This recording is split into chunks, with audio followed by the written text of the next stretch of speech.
penelitian itu dari mana tuh, Telkom University dari Bandung.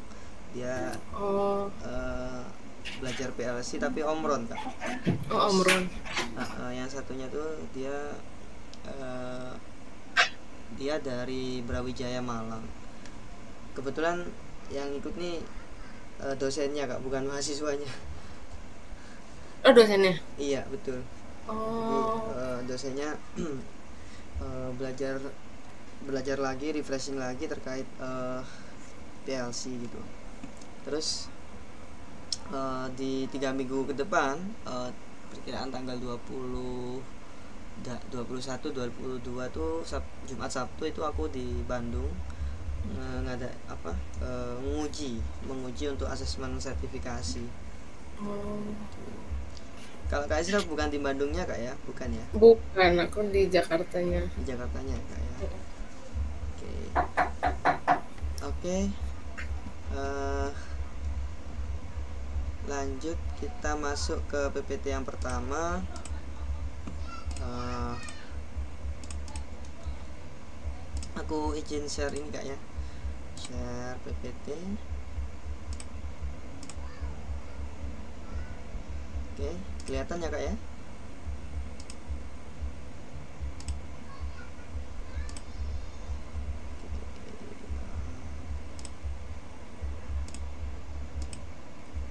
Oke. Nah, untuk yang pertama ini kita membahas tentang sistem PLC Allen Bradley. Jadi di sini ada beberapa jenis-jenis PLC Allen Bradley. Yang pertama tuh Control Logic Series, kemudian Compact Logic Series, kemudian Micro Logic Series, SLC Series, PLC 5, kemudian Smart Guard dan Guard Logic juga. Nah, apa sih dari 7 tipe ini? Nah, yang pertama kita masuk ke Control Logic. Nah, Control Logic nih salah satu seri PLC yang diproduksi oleh Allen Bradley dan merupakan bagian dari keluarga produk Rockwell Automation, di mana dia dirancang untuk aplikasi otomasi industri yang memerlukan kontrol yang kompleks dan kinerja yang tinggi. Nah, ini seri tertingginya dari Allen Bradley kak, Control Logic nih. Dia kalau misalkan dalam jenis-jenis PLC dia masuk ke jenis yang bukan yang compact, tetapi dia yang tipe modular gitu. Dia tipe yang modular. Nah, kemudian arsitektur dan konstruksinya yaitu ada beberapa yang aku maksud tadi modular. Modular ini adalah control logic sistem yang berarti Anda dapat menambahkan atau menghapus komponen sesuai dengan kebutuhan aplikasi. Ini memungkinkan fleksibilitas dalam menyesuaikan sistem kontrol. Maksudnya gimana? Kita lihat di sini. Jadi di bagian part-partnya ini kak, dia bisa menambahkan dan mengurangi part-part yang tidak dibutuhkan ataupun dibutuhkan. Jadi kalau misalkan butuh suatu digital input yang lebih banyak, dia bisa menambahkan part digital input. Tapi kalau misalkan dia membutuhkan part analog input, dia tinggal menambahkan part analog input. Kalau misalkan tidak butuh banyak part, tapi dia cuma butuh yang digital input, maka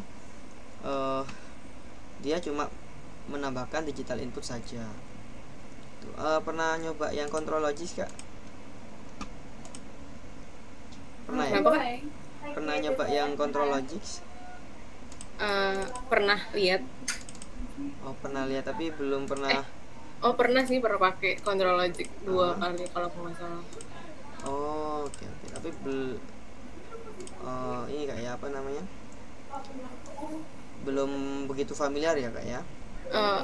Udah sih, soalnya udah sering banyak project yang pakai Control Logic sih. Kalau misalkan kayak project-project besar yang kan kayak robot gitu, terus misalkan dia membangun dari main panelnya itu agak besar gitu kan, karena kalau yang Control Logic ini kan dia punya memori yang lebih besar ketimbang yang compact. Betul sekali kak. Oke, kita lanjutkan.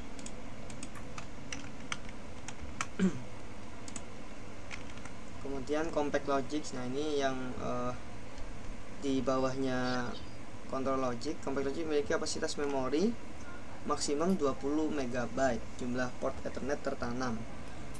Nah, jadi modularitas I/O dan ekspansinya, compact logic ini dirancang dengan slot ekspansi modular yang memungkinkan pengguna menambahkan berbagai jenis modul I/O, modul komunikasi, dan modul khusus. Ini memberikan fleksibilitas untuk menyesuaikan sistem dengan kebutuhan spesifik aplikasi. Tapi secara memori itu dia lebih tinggi yang control logic. Ya, terus kemudian yang micrologics. Nah, yang micrologics ini lini PLC yang dirancang untuk aplikasi otomasi industri kecil hingga menengah. Jadi micrologic ini tipenya dia compact. Jadi dia hanya dalam satu bagian saja. Artinya tidak ada ekspansi yang tersedia di micrologic ini. Micrologic memiliki kapasitas I/O yang lebih terbatas dibandingkan dengan compact logic. Misalnya micrologic 1100, kemudian atau 1400 gitu. Oke, kita lanjutkan ya kak ya. Iya, boleh kak. Nah ini micrologic 1000. Micrologic 1000 ini salah satu model entry level dalam seri micrologics dari Rockwell.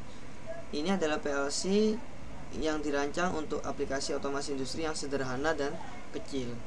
Ini di tempatku juga ada yang micrologics ini.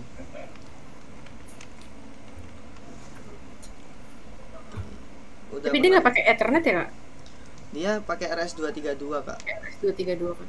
Mulai dari micrologic yang 5000 juga masih pakai RS232. RS232 betul. Berarti dari segi kecepatan kan dia jauh lebih ini ya kak ya, jauh lebih rendah. Iya. Terus dari segi jarak komunikasi juga dia di bawahnya control logics maupun compact logics gitu kan. Oke, kita lanjut ya kak ya. Lanjut SLC series. Nah SLC series ini single loop controller adalah salah satu lini produk PLC dari Rockwell Automation yang dirancang untuk aplikasi otomasi industri dengan kebutuhan kontrol yang lebih besar dibandingkan dengan micrologics, tetapi lebih kecil daripada compact logic. Jadi dia ini di tengah-tengahnya. Jadi kalau dibandingkan micrologics dia itu lebih besar, tapi kalau dibandingkan dengan compact logic dia lebih kecil gitu. SLC series dari Allen Bradley. Jadi tergantung pada model dan konfigurasi, kapasitas I/O dapat bervariasi. Misalnya SLC 500 dapat menangani dari beberapa ratus hingga ribuan titik I/O dengan ekspansi. Sebetulnya Allen Bradley ini kalau aku bilang merupakan produk yang paling banyak tipe-tipenya ketimbang PLC yang lain gitu. Kalau Allen Bradley ini kalau nggak salah, kalau Rockwell itu Eropa atau Amerika ya, kayaknya dia masih masuk Amerika sih kalau Rockwell. Oh iya, kayaknya masih masuk Amerika sih kak, di Rockwell. Betul. Kalau aku baca-baca dulu tuh Allen Bradley dia berdiri sendiri, tapi setelah itu dia diakuisisi oleh Rockwell dia. Betul. Oke. Tapi yang membedakan Allen Bradley itu adalah dari sisi keamanannya sih kak. Jadi ada beberapa tipe itu yang dia itu punya suatu sistem untuk keamanan dari sisi elektrikalnya. Jadi misalkan katakanlah ibaratnya kayak cadangan gitu kak. Jadi ada satu PLC utama dan satu PLC cadangan. Ini namanya redundancy. Mungkin kak Ezra pernah tahu itu kak ya? Ya pernah dengar sih. Redundancy itu. Jadi apa namanya, si katakanlah PLC 1 ini lagi beroperasi, kemudian ada suatu keadaan emergency ataupun kebakaran dan lain sebagainya. Nah, sistem ini secara on time ataupun secara real time itu dia langsung berpindah ke PLC cadangannya itu, dimana secara real time dia sudah mengcopy semua data-data dari PLC utama ke PLC cadangan. Seperti itu, Kak. Redundancy. Oke, kita lanjutkan, Kak.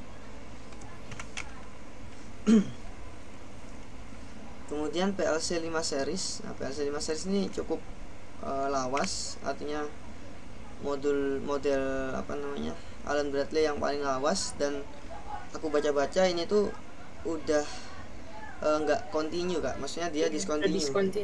Betul.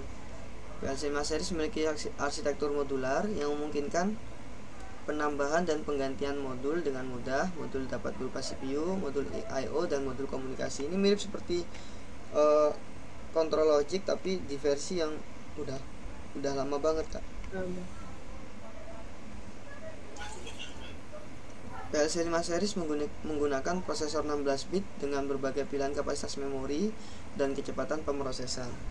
Terdapat beberapa tipe, termasuk tipe 5/20, 5/30, kemudian 5/40 dan 5/60 dengan berbagai tingkat kinerja sesuai dengan model. Kemudian PLC 5 series menggunakan bahasa pemrograman ladder diagram ya, yang merupakan standar industri untuk pemrograman PLC. Program pengembangan seperti RS Logic 5 digunakan untuk membuat, mengedit, dan memantau program pada PLC 5 series. Oke.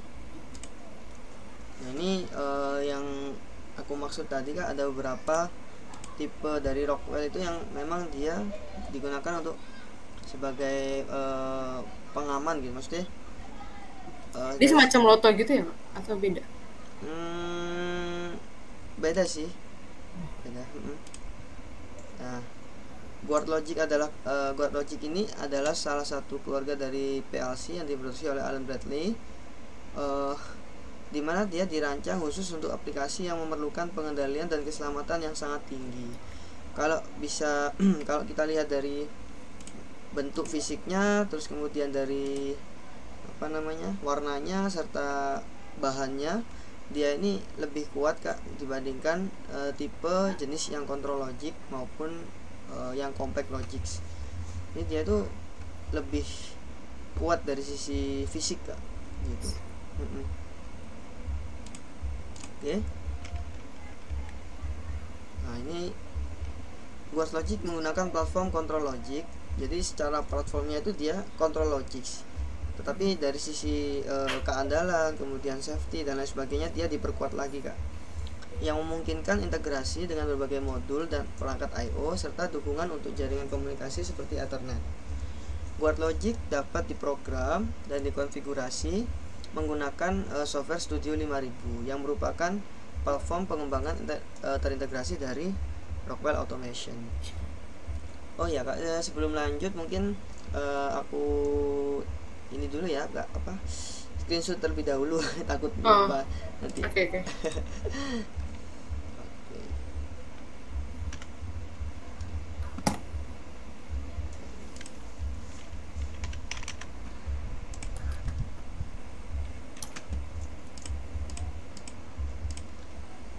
Yang anak UB yang aku latih minggu ini tuh dia dari Jakarta, Kak.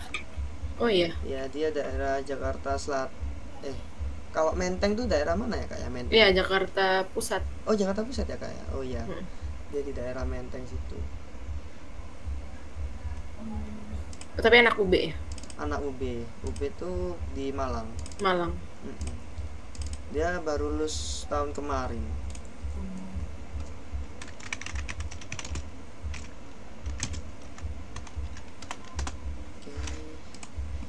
Oke, kita lanjut, Kak. Kalau Kak Ezra di laptop itu menggunakan RS Logic atau Studio Logic, Kak? Aku Aku punya sih semuanya. Aku pakai firmware. Dalam firmware-nya itu baru ada Studio 5000, ada RS Logic juga ada, RS 500 juga ada. Oke. Kalau aku mungkin nanti pakai yang ini, Studio 5000. pakai yang RS Logic 5000. Oh, RS Logic. Oke. Terus emulatornya baru pakai yang Studio 5000 Studio 5000. emulator. Oke, kita lanjut ya Kak ya. Guard Logic dapat diprogram dan dikonfigurasi menggunakan software Studio 5000 yang merupakan platform. Oh, ini udah lagi. Yang setelah itu adalah Smart Guard 600. Nah, ini tipe safety dari Allen Bradley, dimana sistem pada Smart Guard ini memiliki sistem kontrol keselamatan yang dirancang oleh Rockwell, yang merupakan bagian dari lini produk Guard Logic yang bertujuan untuk menyediakan solusi kontrol keselamatan yang terintegrasi dengan kontrol proses dan otomatisasi. Dan dia telah memenuhi standar keselamatan IEC 61508 dan ISO 13849. Kemudian dia ini menjamin bahwa sistem dapat diandalkan untuk aplikasi keselamatan kritis. Kemudian menyediakan berbagai fungsi keselamatan seperti pemantauan keamanan, kemudian pengendalian akses dan deteksi kesalahan. Ini mencakup fitur-fitur seperti emergency stop, safety interlock, dan protection monitoring. Kemudian fitur diagnostik dan pemantauan untuk memastikan sistem keselamatan berfungsi dengan baik dan membantu dalam identifikasi masalah secara cepat. Kemudian memungkinkan penambahan modul dan fitur tambahan sesuai dengan perkembangan kebutuhan aplikasi. Jadi kalau di versi yang Smart Guard ini, kadang-kala tuh orang yang ingin memonitoring, ingin melihat program kita, hanya sekedar melihat, itu bisa kita proteksi menggunakan PLC Smart yang versi Smart Guard 600 ini Kak. Sedangkan kalau pada tipe-tipe lain maupun pada merek yang lain itu nggak ada proteksi untuk monitoring. Mungkin ada, tetapi di bagian programming. Oke, kita lanjut ya Kak ya. Nah, ini salah satu jenis-jenis port komunikasi yang sering digunakan. Ini ada beberapa yang aku berikan kotak ini adalah yang paling sering sekali. Contohnya Ethernet, kemudian Profibus, kemudian MPI, ControlNet, DeviceNet, kemudian USB adapter, kemudian PC adapter, kemudian RS232 dan RS485. Oke, kita lanjutkan. Oke.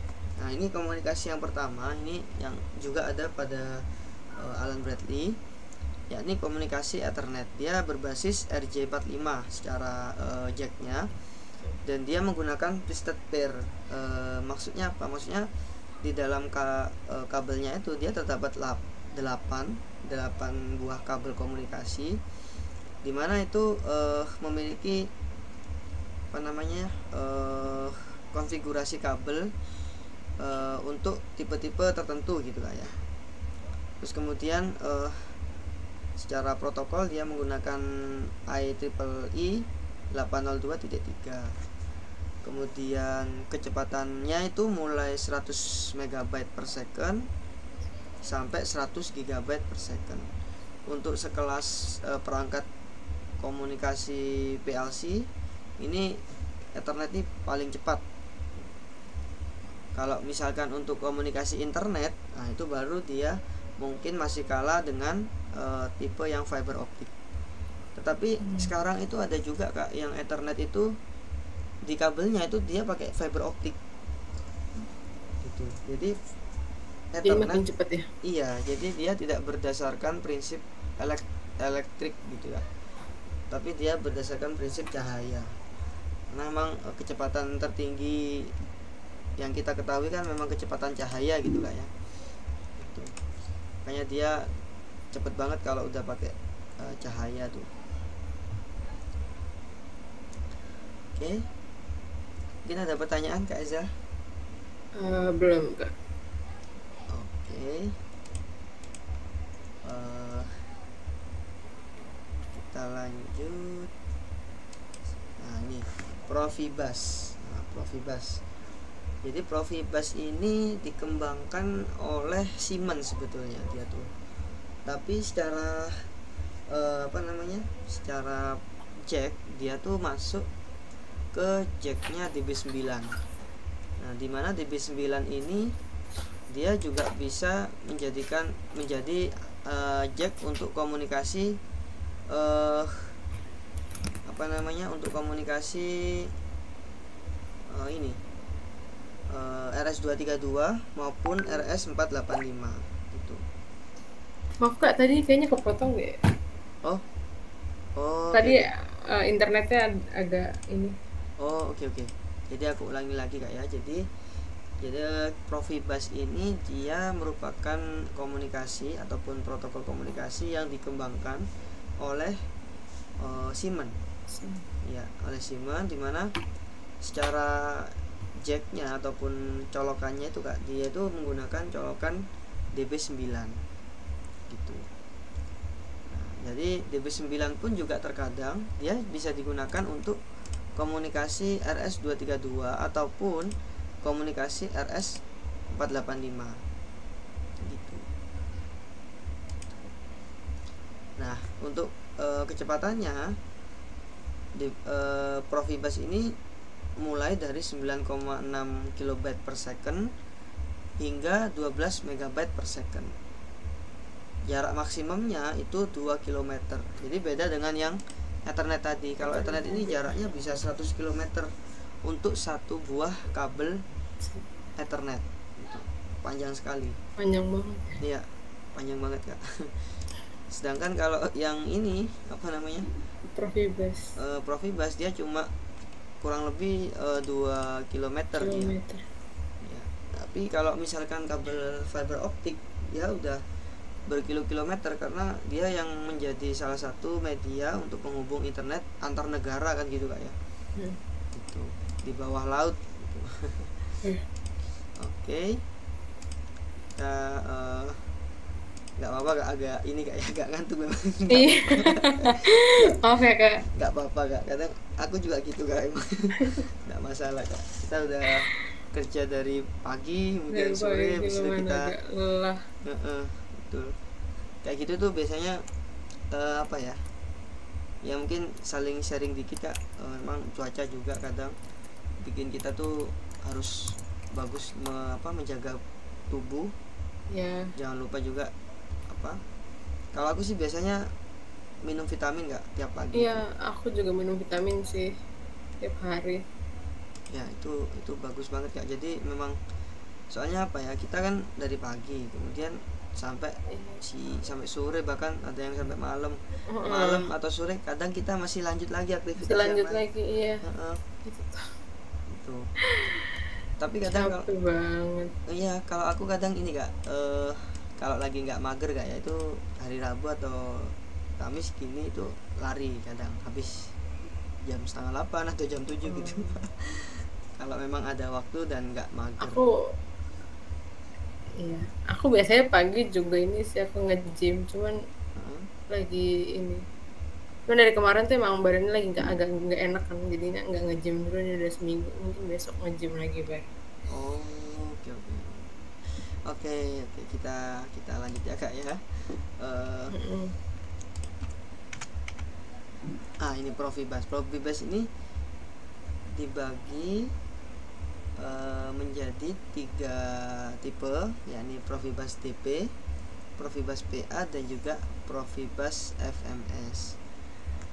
Nah, Profibus DP ini itu singkatan dari Decentralized Peripheral, ini harus sih, maaf salah ketik ini Kak, peripheral. Nah, Decentralized Peripheral fokus pada komunikasi cepat dengan perangkat I/O di tingkat lapangan, digunakan untuk aplikasi kontrol yang memerlukan kecepatan tinggi. Ini yang paling sering Kak digunakan pada Profibus DP. Kemudian Profibus PA dirancang untuk aplikasi otomatisasi proses seperti pengukuran dan kontrol di lingkungan proses industri,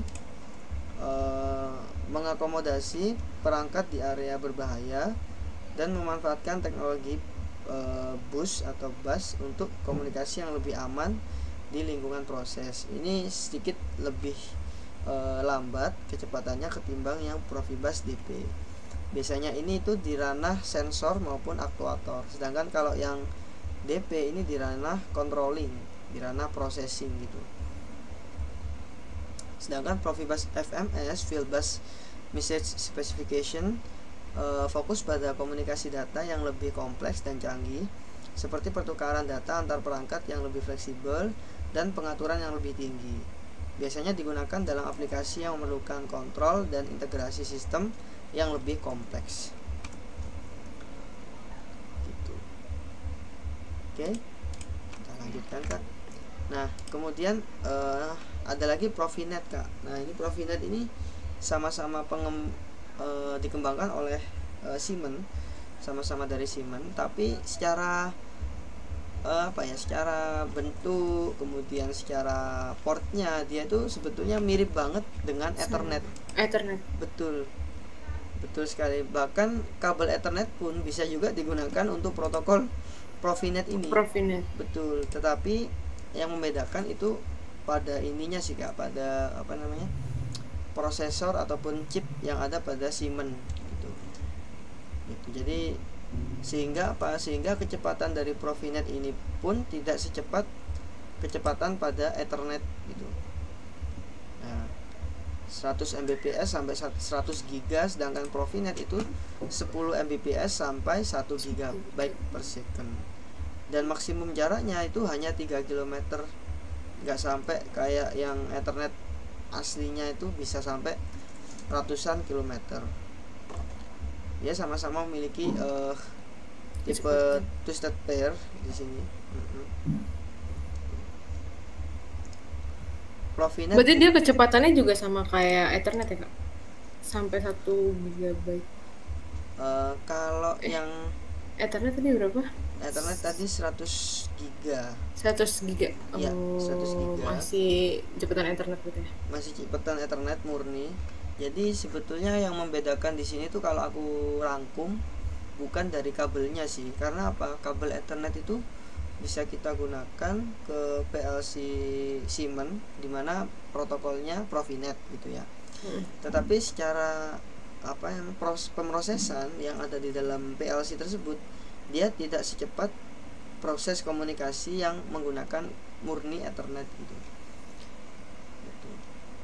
Jadi kayak gini Kak, ibaratnya tuh Siemens tuh ingin menciptakan suatu produk komunikasi di mana dia pengen mengcopy paste si Ethernet, tapi kalau copy paste murni kan pasti kena ini kan kena pelanggaran hak cipta gitu kan. Iya. Nah, makanya dia menciptakan suatu komunikasi sendiri yang meniru Ethernet gitu.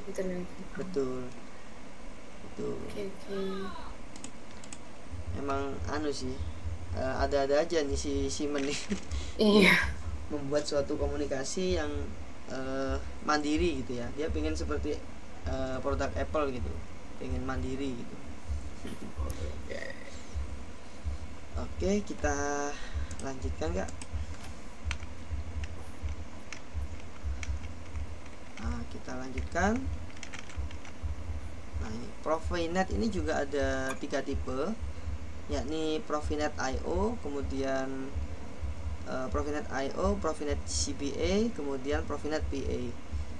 Kalau Profinet IO ini yang paling sering, paling umum sekali digunakan untuk komunikasi dengan perangkat IO di tingkat lapangan, dimana ini menghubungkan perangkat seperti sensor, aktuator, dan modul IO. Lalu ada Profinet CBA, ini mengatur komunikasi antara komponen-komponen fungsional di sistem otomasi yang lebih kompleks. Ini sering digunakan untuk aplikasi yang melibatkan pengendalian proses atau sistem modular. Lalu yang ketiga, Profinet PA, digunakan untuk otomatisasi proses, mirip dengan Profibus PA. tetapi dengan kelebihan teknologi Ethernet untuk komunikasi yang lebih cepat dan lebih efisien. Lalu yang terakhir, komunikasi USB adapter. Ini yang paling sering pada PLC seperti Omron, kemudian PLC LS, kemudian PLC Mitsubishi dan lain sebagainya, itu menggunakan USB adapter. Biasanya ini pun juga digunakan pada kabel printer, ya, kabel printer ataupun pada Arduino. Ini pakai ini juga. Iya, Arduino pakai ini. Nah, ini kecepatannya mulai dari 480 MB per second sampai 20 GB per second.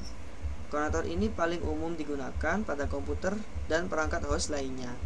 Konektor yang lebih modern dan simple, serta mendukung kecepatan transfer data yang lebih tinggi dan untuk pengisian daya.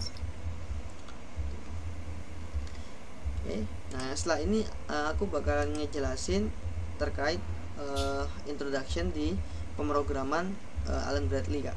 Kalau Kak Ezra sebelumnya sudah pernah memprogram kan, Kak, ya, di Allen Bradley? Sedikit sih, Kak. Okay. Belum yang banyak-banyak banget. Tapi kayak misalkan instruksi kayak timer, counter, kemudian compare itu pernah ya, Kak, ya? Iya, udah.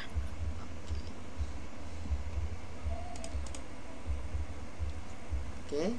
Oh ya, sebelum kita lanjutkan di materi selanjutnya, boleh aku ambil air minum dulu, Kak? Boleh, Kak. Sebentar, Kak, ya. Oke.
Maaf, Kak Ezra, nunggu lama. Apa, Kak? Baik.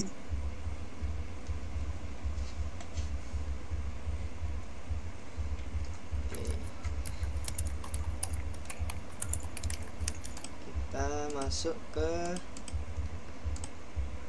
ini.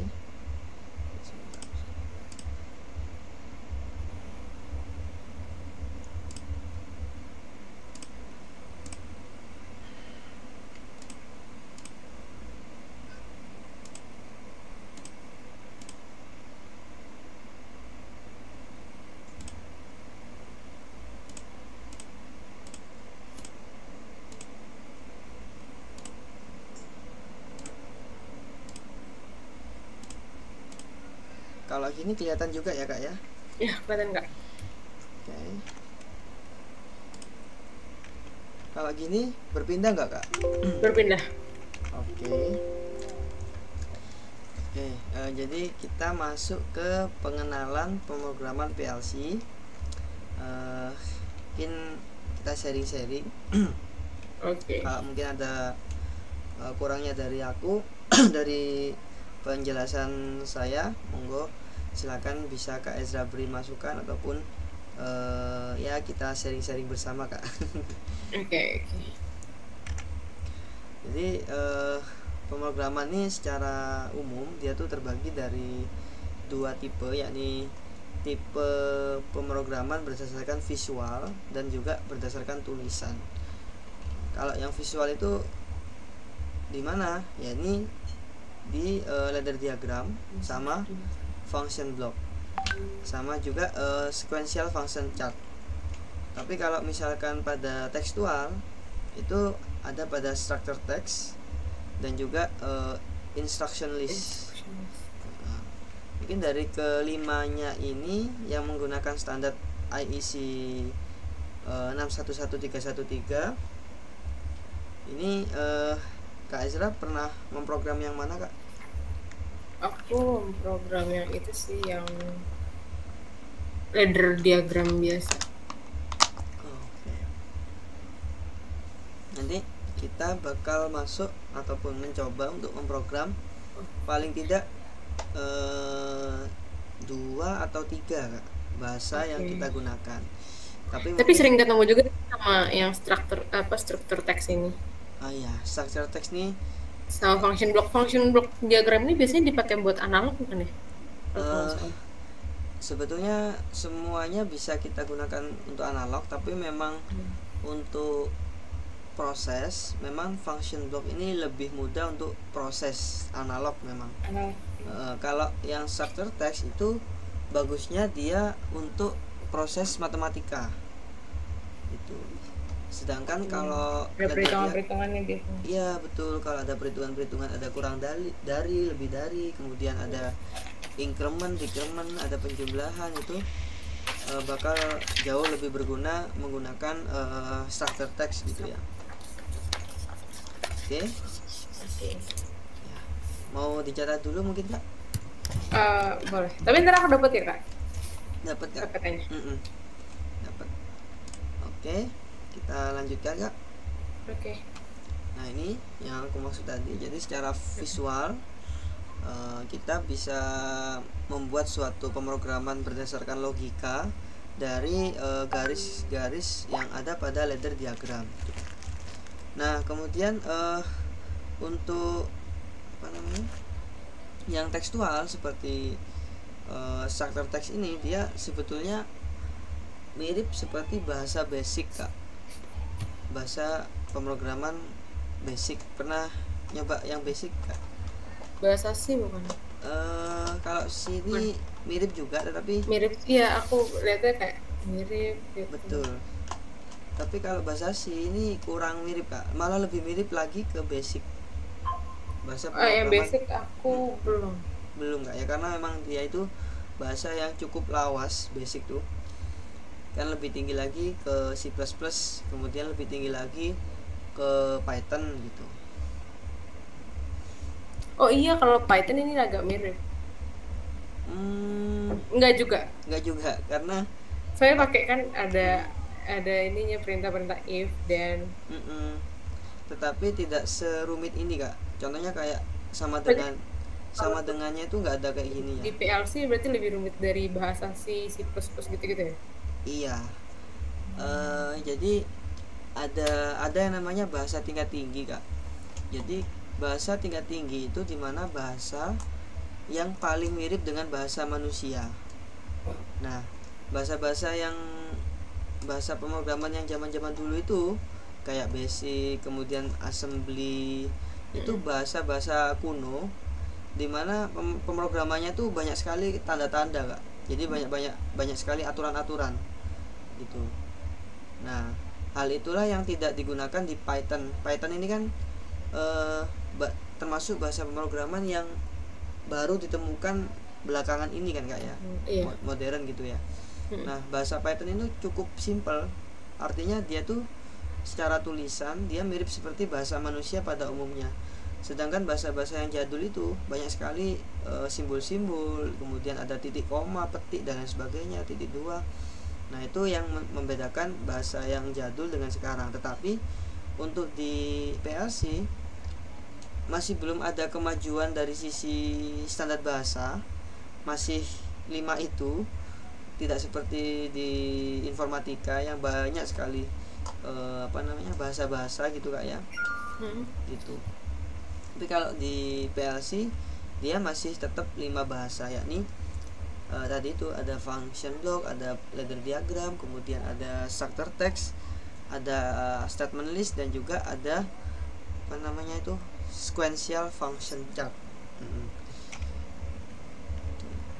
Oke, kita lanjut Kak ya. Nah, ini tips memahami ladder diagram dengan cepat dan sederhana. Jadi kita masuk fokus ke ladder diagram terlebih dahulu Kak, karena memang ladder diagram tuh merupakan bahasa pemrograman yang memang sangat sering digunakan oleh orang-orang atau programmer PLC pada umumnya gitu Kak. Yang pertama tuh apa konsepnya, yakni memahami konsep-konsep dasar dari ladder diagram itu sendiri.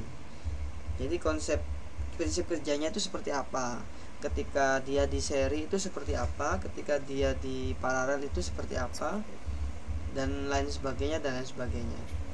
Nah, sedangkan untuk instruksi-instruksinya ini juga harus dipahami juga. Jadi fungsinya timer itu seperti apa, kemudian cara menggunakannya itu seperti apa juga gitu. Nah, jadi semuanya itu harus dipahami. Oke. Nah, mungkin ada pertanyaan Kak Isra? Belum Kak. Oke. Nah, ini ada sedikit contoh.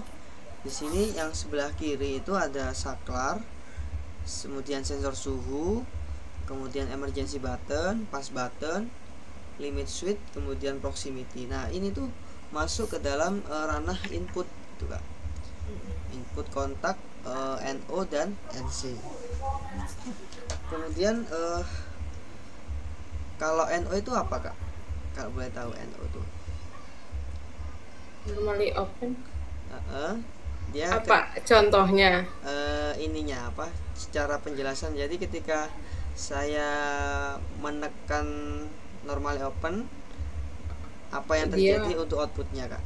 Outputnya kan dia nanti jadi ke close kan, terus dia ngalirin arus listrik. Betul.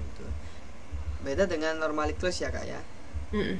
Kalau normally close ini malah kalau kita mutus. Tekan dia malah mutus, betul. Kak Esla ini udah jago sih.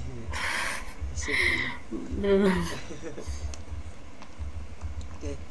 Nah, di sisi kanannya itu ada output. Ya, output ini contohnya apa? Ada coil kontaktor, kemudian coil relay, ada motor DC, motor AC, buzzer, dan lampu. Nah, sebetulnya output ini di sisi program dia itu juga ada dia tuh juga ada ininya yang normally close. Jadi coil tapi dia tuh sifatnya seperti normally close. Nah, iya. Jadi output yang seperti ini, nah seperti ini tuh, itu kalau dikasih arus dia nyala. Sedangkan output yang tipenya normally close, dikasih arus listrik dia malah mati. Kalau nggak ada arus listrik dia malah nyala. Oke. Kemudian nah ini ladder diagram secara mudahnya mengkonversi gambar rangkaian kontrol ke dalam gambar ladder diagram. Nah, maksudnya gimana? Jadi kalau kita contohnya pada sistem direct online ya, seperti yang kemarin itu, di sini ada MCB, kemudian di sini ada thermal overload relay, kemudian ada tombol stop, lalu ada tombol start, lalu ada coil. Nah, lalu di sini ada beberapa kontak bantu, yakni kontak bantu NO, kemudian kontak bantu NC, lalu kontak bantu NO-nya K1. Jadi ini semua milik dari K1. Nah, dari sisi sebelah kanan ini merupakan rangkaian Rangkaian apa Kak kira-kira namanya? 3 fase. Iya, yang kemarin tuh ada rangkaian kontrol sama rangkaian Rangkaian kontrol sama rangkaian power daya. betul. Iya, tuh. Jadi ada rangkaian kontrol, ada rangkaian daya. Nah, yang rangkaian daya ini itu tidak perlu kita cermati secara dalam. Untuk nantinya kita masukkan ke dalam ladder itu nggak perlu. Jadi yang paling kita cermati itu pada rangkaian Kontrolnya aja. Ya betul. Aku pikir selama ini kalau misalkan seniorku bikin ladder diagram, itu dari si rangkaian powernya, bukan dari si rangkaian kontrolnya. Jadi kayak aku bingung kayak ini gimana cara bikin dari rangkaian power tiba-tiba jadi ladder diagram gitu. Jadi bukan nggak, kalau di apa namanya di ladder tuh dia masuk ke ataupun dia mengambil dari rangkaian kontrol. Tapi bukan berarti kita sebagai engineer melupakan pemahaman si power. Kita harus paham dulu juga sih power ini diapain nanti gitu kan. Gitu. Oke. Step yang pertama yakni pahami cara kerja dari suatu sistem kontrol tersebut. Jadi kita pahami dulu. Jadi kalau kita lihat di gambar ini kan, ketika MCB satu fase kita tekan, arus kan mengalir kayak ke sini. Iya. Kemudian dia mengalir ke sini ke H1 gitu ya. Nah, di sini dia berhenti, nggak ada yang ngalir nih dia. Iya. Ya, nggak ada yang ngalir. Terus kalau kita tekan S1, dia langsung mengalir ke K1, lalu K1NO dan K1 ini dia nyala semua. Ke sini nyala, tapi ini putus yang H1-nya ini. Iya. Tuh. Karena dia NC, betul. Dia NC. Itu Kak. Nah, kemudian ketika start ini dilepas, kira-kira K1 tetap nyala apa mati Kak?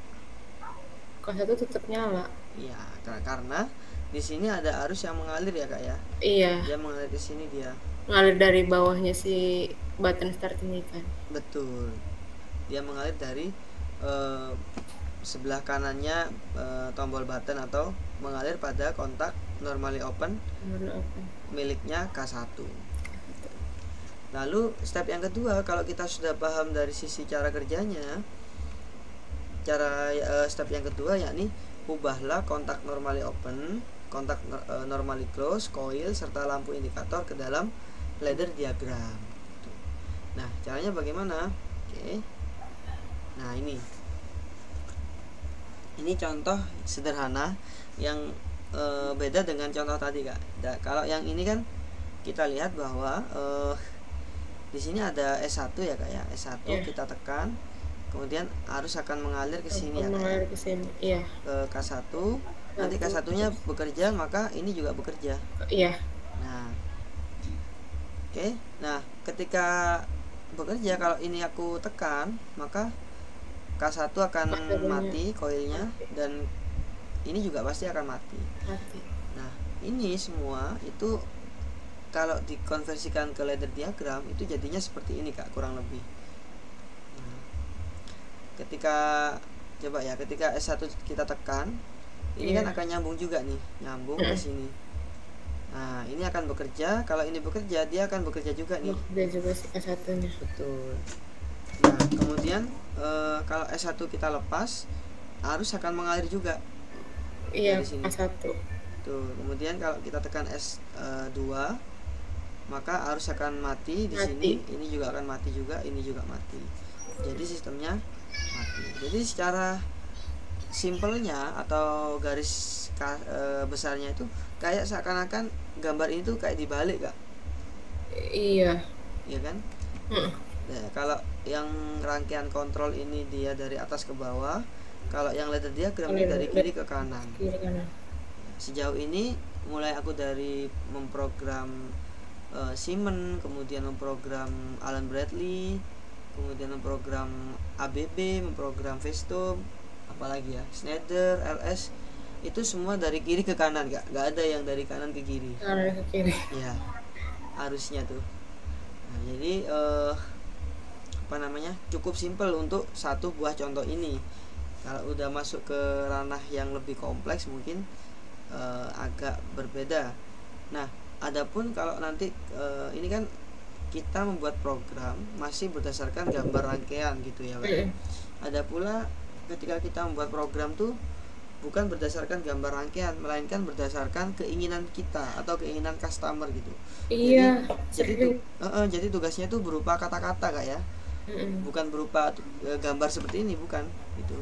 Tapi berupa kata-kata penjelasan. Nah, itu yang mungkin agak lebih sulit sedikit gitu ya. Tapi kalau kita udah paham algoritma, urutan-urutan program, kita pasti jauh lebih mudah gitu. Nah, sekarang kalau aku tanya Kak, misalkan yang S2 Normaliklus ini aku pindah ke sebelah sini Kak, terus ini aku taruh sini, kira-kira boleh apa nggak boleh Kak? Yang S2-nya dipindah ke paling depan? Paling depan sini. Bisa. Tapi S1-nya dipindah ke di belakang ini, di belakang lampu. S1-nya tetap di tengah. Tetap di tengah-tengah sebelah sini. Bisa sih, bisa. Bisa Kak ya. Oke, ya betul. Jadi dari pemrograman itu fleksibel sekali. Artinya tidak bergantung serta-merta bergantung pada gambar ini juga enggak. Tapi kalau kita memang pengen paling mudah banget, kita bisa mengkonversi dari gambar ke rangkaian. Tapi kalau kita udah ahli, nggak perlu melihat rangkaian pun juga nggak masalah. Yang penting secara prinsip dia sama gitu. Sama. Betul. Nggak mengubah cara kerjanya. Betul. Betul. Nah, ini dari penjelasanku. Jadi seakan-akan seperti dibalik gitu Kak. Jadi dari sini K1-nya pindah ke bawah sini, S1-nya pindah ke sebelah sini, kemudian S2 dia di sini, dan K1-nya dia pindah ke sini. Jadi dia benar-benar seperti dibalik gitu. Nah, ini lagi. Ini kira-kira untuk ini tuh dia S berapa Kak? S0 tuh. S0 NC, kemudian ini S1, kemudian ini S2 NO, kemudian ini K1 dari, nah ini dibalik pun juga boleh, tidak masalah. Oh, si coil sama lampunya nggak apa-apa? Nggak apa-apa juga, karena dia fungsinya sama ya. Betul, dan dia masih satu arus kan, dia masih satu garis di sini gitu. Layaknya ini juga dia masih satu arus gitu. Oke. Kalau misalkan nih Kak, apa namanya, ini katakanlah ini dia koil K1 ya Kak ya, ini K1, kemudian ini lampu, terus ini aku taruh di samping sebelah sini semua, lalu kontak S0 nya ini aku taruh di sini Kak. Nah, apakah boleh atau nggak boleh Kak? Apakah bisa seperti sistemnya itu atau beda? Menurutku boleh. Oke. Apa enggak ya? Enggak apa. Kalau kayaknya sih boleh ya menurut. Oke. Benar. Kalau dibacakan ini kalau ditekan kan. Tapi dia masalahnya button ya. Tadi juga button ya Kak? Iya, yang tadi ini juga button nih. Nah, yang ini gimana kalau si kontak NC-nya aku taruh sini, sedangkan ini sebagai coil, yang ini lampu. Apakah sistemnya sama cara kerjanya? Beda. Bedanya dari mana Kak Isra? Bedanya karena kan dia normally close ya, otomatis kalau misalkan si S1-nya itu ditekan, otomatis dia mutus semua dari untuk outputnya kan, jadinya untuk coil sama lampunya nanti nggak masuk arusnya, jadi nggak nyala. Betul sekali. Jadi apa namanya, kalau misalkan kita taruh di bawah di sebelah kanan yang menuju ke coil, kalau kita nyalakan ya, nyalakan tekan S1 gitu ya, maka coil ini bekerja. Lalu Kak, bisa diulang nggak oh tadi? iya, Tadi sempat nge-freeze gitu. oh nge-freeze. Iya. Oke. Jadi tadi kan kakak bilang boleh ya kak ya, Mm-mm. bisa karena nanti itu ketika kita nyalakan, kita tekan S1, nanti coil ini akan bekerja kan gitu kak ya. Mm-mm. Coil bekerja dan nanti K1 juga akan bekerja di sini, dan nanti lampu juga akan bekerja. Nah, kalau dimatikan di sini di dekatnya coil, maka semua akan mati memang. Mati, betul. iya. Nah, tetapi kalau dari segi keamanan itu kurang aman. Kalau NO-nya yang di depan. Kalau NO-nya yang ditaruh di belakang sini. Oh, Artinya aku pikir kalau NO-nya taruh di paling depan. seperti ini kak ya. Seperti ini. Kalau seperti ini dia malah aman sebetulnya dia. Aman. Nah, kalau ditaruh di sini itu nggak aman. Kenapa? Karena gini. Misal aku tekan S0-nya, apabila di sini kayak kita tekan tek gitu ya. Terus ada orang itu yang menekan S1. Gitu, menekan S1. Tapi kita belum melepas S0 kak ya. Kita tetap menekan. Terus ada orang yang iseng menekan S1 gitu. Nah, maka arusnya memang tidak mengalir ke coil, tapi arusnya akan mengalir ke lampu. Iya. Nah, bayangkan kalau misalkan kita seperti ini, S0-nya tetap kita taruh di paling depan, ya, paling kiri ini. Kita tekan S0. Misalkan ada orang iseng yang pingin menekan S1 ataupun S2, maka dua-duanya, baik K1 maupun lampunya ini tidak akan ada yang nyala. Gitu kan. Oke. Nah, mungkin ada pertanyaan Kak Isra?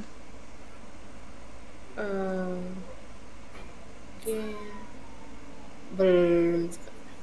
Mungkin bisa seperti yang tadi kita bahas tadi ya. Jadi kalau misalkan S0-nya kita taruh di sini, lalu itu tetap boleh, tapi tetap membahayakan, maksudnya kurang safety kak ya, kurang safety. Tapi bisa juga kita buat safety. Gimana caranya? Garisnya ini jangan kita taruh di sini, tapi kita taruh dia paralel terhadap K1 kak. Langsung paralel ke K1 ini. Betul, paralel terhadap K1. Biar nggak ada arus yang ngalir ke lampunya ya. Betul. Jadi dia ditaruh setelahnya S0. Lalu H1-nya ini nyambung ke K1 paralel, betul. Jadi dua-duanya nggak bakal ada arus yang mengalir, betul.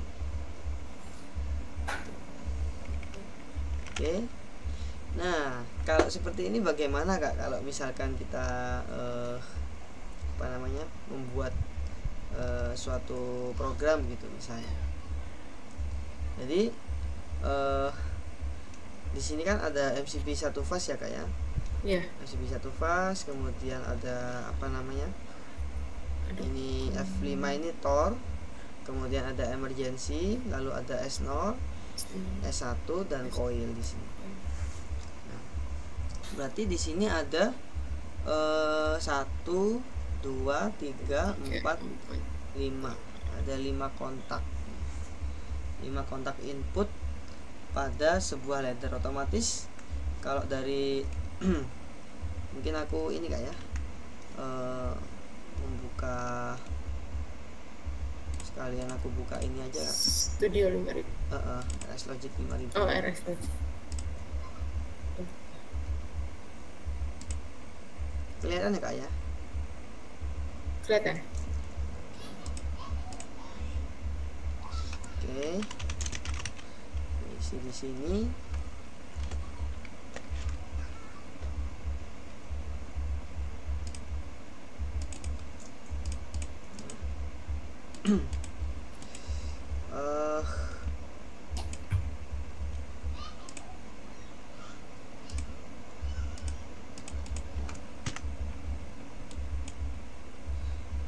Misalkan seperti itu kak ya. Aku ini berdasarkan yang PPT tadi. Nah, ini kan ada MCB. Nah, berarti kita mulai dari kontak normally open terlebih dahulu. Kemudian ada di sini itu thermal overload relay, dia berupa NC kalau seperti ini kak. Kita lurus ke bawah ANC dulu. Ya, dia berupa NC. Kemudian itu NC lagi berarti, NC si lagi. emergency stop. Betul, NC emergency stop. Kemudian ada NC dari S0 push button. Kemudian NO dari S1. NO dari S1, betul. Nah, terakhir dia adalah outputnya.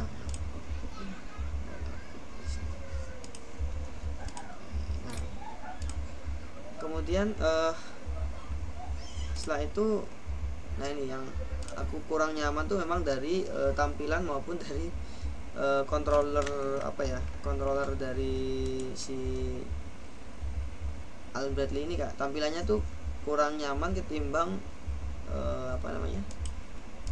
program-program yang lain. Nggak tahu ya apa karena emang kurang terbiasa gitu kayak. Bisa jadi kali ya kak. Kalau Kaisa udah biasa banget ya kak ya. Iya, aku belum pernah lihat yang dari merek lain sih kalau untuk struktur si ladder logicnya sendiri kalau dari merek lain. Oh iya. Oke kak. Nah kemudian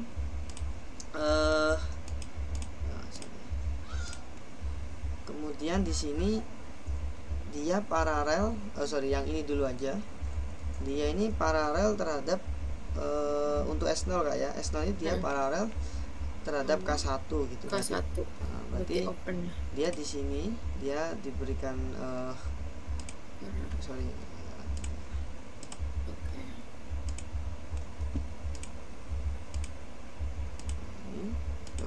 bisa kita taruh sini aja. Nah itu sebenarnya bisa ditarik sih kak tadi garisnya gitu. Garisnya ini kak ya? Iya, garisnya bisa ditarik tadi ya. Gini ya kak ya? Kurang terbiasa ini. That's okay. Ini aku gini. Iya.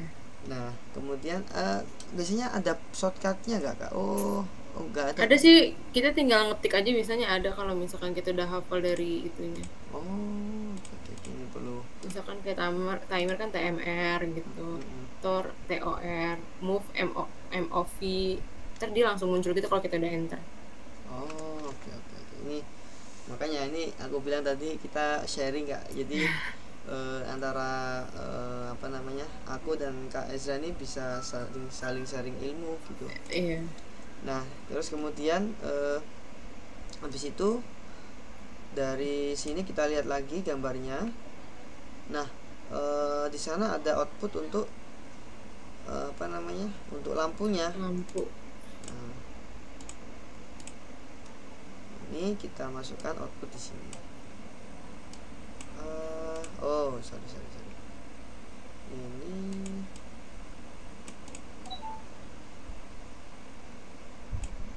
tarik garis tuh.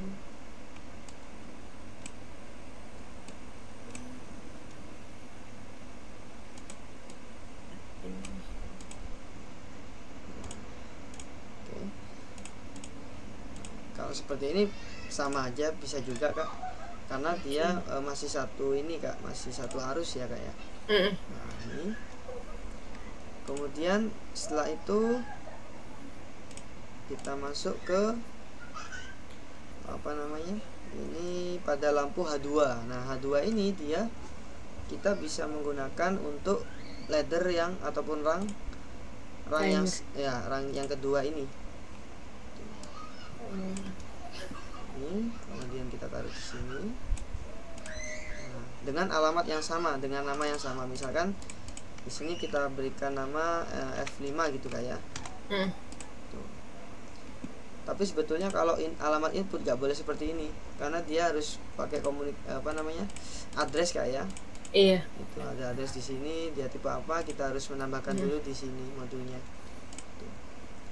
Nah, terus yang ini tadi ini F4 harusnya.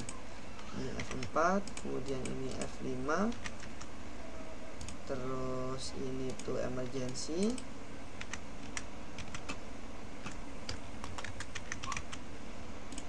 Kemudian di sini ada S0, S0, kemudian S1, lalu ini K1, ini K1 juga, dan ini H1. Oke. Nah, ini berarti ini F5. F5 juga, betul.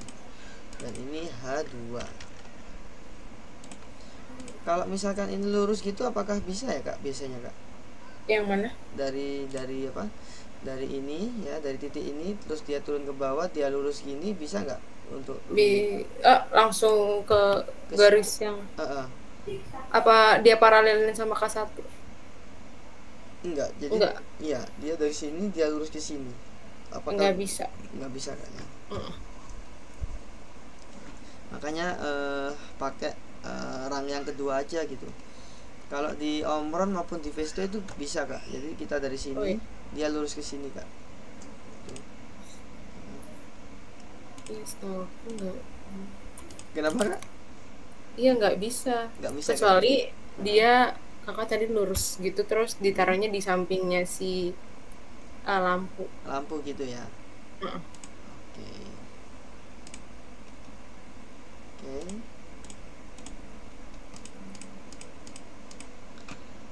Nah, kemudian di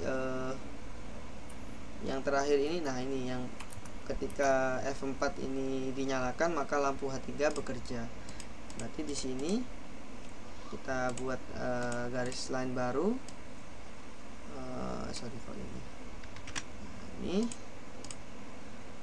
kita taruh di sini. Sama-sama F4. Kemudian di sini aku beri H3. Oke. Nah, kurang lebih seperti ini Kak Ezra. Mungkin ada pertanyaan ataupun masukan dari Kak Ezra, atau mungkin ada yang disampaikan untuk ini. Mungkin aku coba pengen melihat dari Kak Ezra sendiri untuk mengkonversi dari gambar rangkaian yang ada di PPT ini.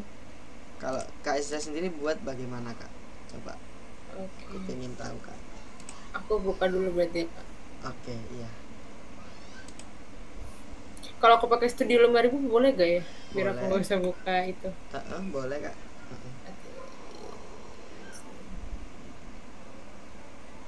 Berarti aku ini ya, share screen ya? Iya. Wait. Kalau boleh tahu Kak Ezra ini asli Jakarta atau ada keturunan dari luar Jakarta atau gimana Kak? Aku orang Batak Kak sebenarnya, cuman lahirnya di Jakarta. Oh ya, oke, siap. Makanya mungkin nama belakangnya Kak Ezra nih. Iya, ada siraitnya. Itu apa Pak? Kak, nama itu marga. Oh, oke. Ada apa namanya Kak? Oh ya, tapi tadi aku nggak inget ininya lagi Kak. Si gambar rangkaian kontrolnya. Oke. Mungkin aku kirim di WA boleh? Boleh.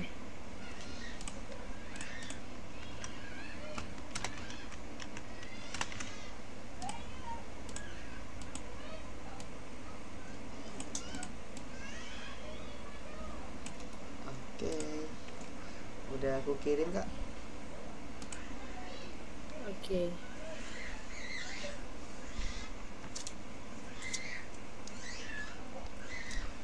Berarti tiap tahun pulang ke Medan ya Kak ya? Atau udah lama? Enggak, aku sama sekali belum pernah pulang ke kampung lagi.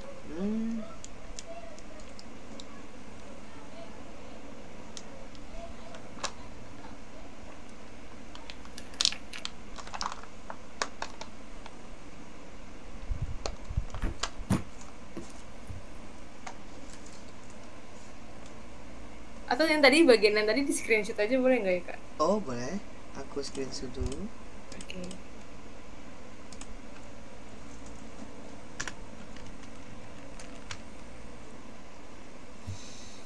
Tapi kalau dari aku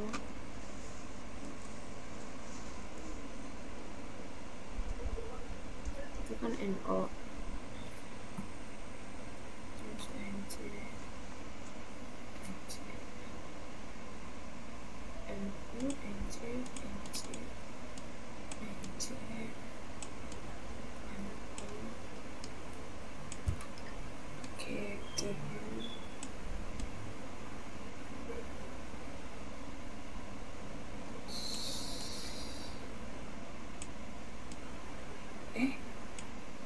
S1 dulu.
Boleh minta tolong agak di zoom dikit kak.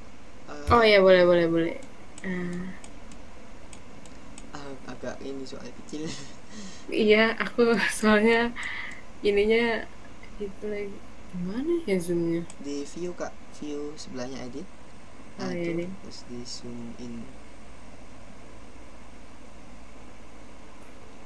Oke.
Itu H1 apa H2 ya, Kak?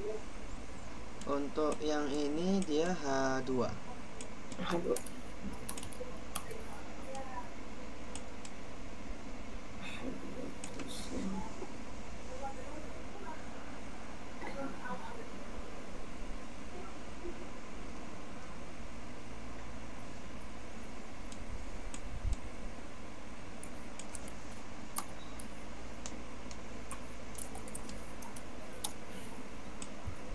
Ini enggak, Kak?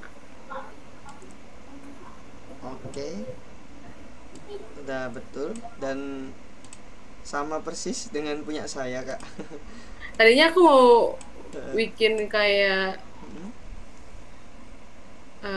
si ini, tadi si F5-nya ini aku tarik garis di sini. Terus aku taruh di sini. Gitu. Oh bisa Terus seperti nanti si H2-nya ini aku taruh di bawah sini. itu lebih bagus itu kak.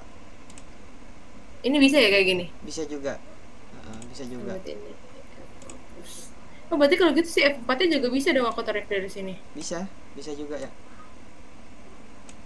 Oh, oke. Bisa juga kak, betul. Berarti aku tambahin ini ya, tinggal tambahin NONC-nya aja ya? Betul. Jadi secara efisiensi itu jauh lebih efisien daripada kita menambahkan garis kan? Iya. Nah tadi aku niatnya bilangnya kayak gini. Seperti itu kak ya. Mungkin Kak Isra pengen yang sama seperti aku tadi mungkin atau kayak gini aja deh. Betul. Ini lebih bagus kak. Lebih efisien. Kayaknya ini lebih enak. Ini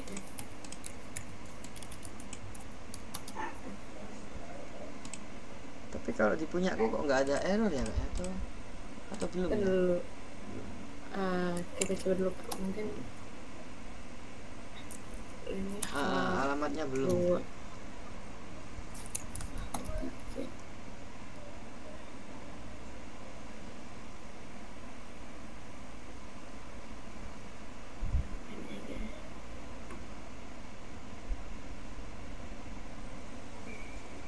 Oke. Oh, nggak ada error deh ternyata. Oke, kok bisa tiba-tiba hilang gitu kak? Iya, tadi ininya diiniin dulu Kak, jadi kalau Studio 5000 tuh Hah? dianya jadi nggak langsung ke save gitu yang komponen-komponen yang tadi kita masukin gitu. Jadi kalau misalkan kita habis naruh Mm-mm. satu gini, Kayak masih lemot gitu kak ya? bukan nomor Kak, misalkan kan kita kasih nama nih ya dia. Ah, Misalkan kita kasih nama S3 gitu. iya. Terus sama kita tuh harus klik kanan terus di new dulu, terus pilih dia tuh data type-nya apa gitu, terus ntar masuk kemana scope-nya gitu, baru di create. Nah, nanti pas di create kalau misalnya masih error tuh berarti nanti harus masukin dulu outputnya, baru nanti errornya hilang gitu kan. Oh, kayak gitu-gitu ya. Mm-mm. Oh, jadi kayak kita menambahkan tag baru gitu kak ya? Iya, Oh, iya, iya. nambahin tag baru. Betul, betul, betul, betul. Sebetulnya kan kalau di Allen Bradley pun kalau kita nggak menambahkan modul-modul tapi hanya simulasi kan kita nggak perlu menambahkan modul kan kak ya? Iya, Jadi nggak kayak perlu sih. kayak kita apa namanya menggunakan suatu variabel sendiri kak ya Mm-mm. dari PLC tersebut gitu. Tapi ya tetap kita harus menggunakan RS Link, kemudian RS apa Studio 5000 emulator. Iya.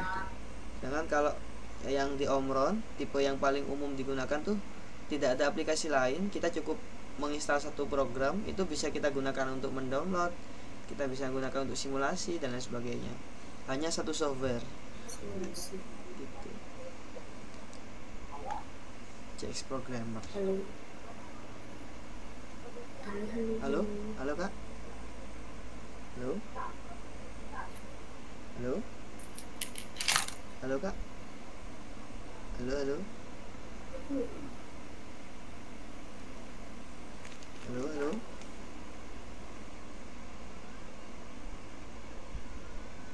Halo, halo, halo? Halo Kak. Halo? Iya, tadi Ya. tadi sempat Ah, nge-freeze. iya, aku juga tadi. Loh, kok ini? Oh, sinyalnya mungkin ini gangguan. Iya. Jadi ini ya kayak apa namanya? Kalau memang kita hanya tujuannya untuk simulasi, otomatis kan kita nggak perlu menambahkan suatu perangkat I/O di bagian bawah sebelah kiri project tree itu kak ya. Itu kan kita nggak perlu menambahkan semacam modul input output gitu kak ya. Tinggal kita menambahkan aja variabel baru pada kontak-kontak tersebut supaya bisa kita simulasikan. Oke, mungkin ada yang ingin disampaikan dari Kak Ezra? Eh, belum. Nah, Oh, mungkin paling ini sih kalau misalkan kadang kan suka apa itu nanti kali ya. hmm, Kalau misalkan program buat yang select gitu, nyelek, memilih, mungkin nanti kali Kak. Pas sudah ini kan masih awal-awalnya ya. iya, memilih apa Kak? Memilih Memilih misalkan kayak kan perangkatnya. enggak kayak misalkan kadang tuh di program aku kan pas bikin screen itu ada kayak misalkan nanti ini ntar bisa dipilih nih, dia bisa pilih auto sama pilih manual gitu-gitu. Oh gitu, jadi ke algoritmanya Kak ya. Oh, itu berarti nanti ya? Betul. Oke, Mungkin oke, di oke. pertemuan selanjutnya kita bahas ke algoritma pemrograman, ke instruksi-instruksi yang lebih dalam, bahkan ke contoh-contoh project gitu Kak. Oke, sip, sip, sip, sip. Oke. Oke. Mungkin Aku stop sharing ya? iya, iya Kak. Oke. Oke. Nah, sebetulnya ini merupakan slide terakhir dalam meeting kali ini. Mungkin kita bisa ketemu lagi. Kalau Sabtu Minggu ini aku nggak bisa kayaknya antara hari Selasa atau Rabu minggu depan deh Kak. Oke, boleh, boleh. Tuh. Oke Kak Ezra, banyak sekali nih ya ilmunya.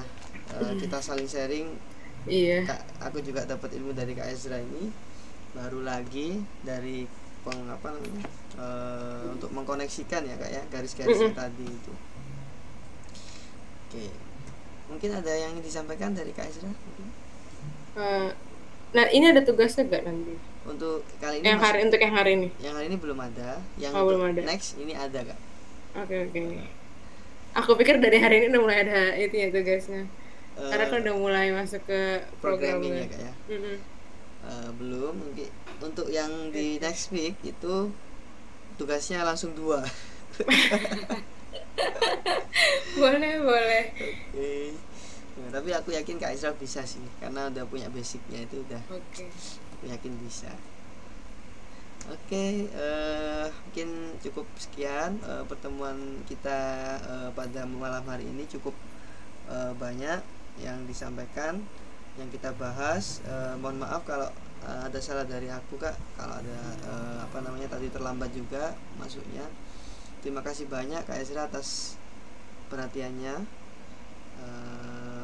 Semoga kita bisa ketemu lagi di next meeting selanjutnya. Terima kasih. Selamat malam Kak Ezra. Oke, selamat malam Kak. Terima kasih Kak. Ya, sama-sama. Oh ya, jangan lupa absen Kak ya. Oh iya, absennya tetap linknya masih sama ya Kak? Masih sama. Oke. Oh ya Oke. kan aku nggak ada tugas, berarti tugasnya dikosongin aja ya? Tugasnya dikosongin. Oke, oke. Oke, terima kasih Kak. Aku izin live ya. Iya Kak, makasih.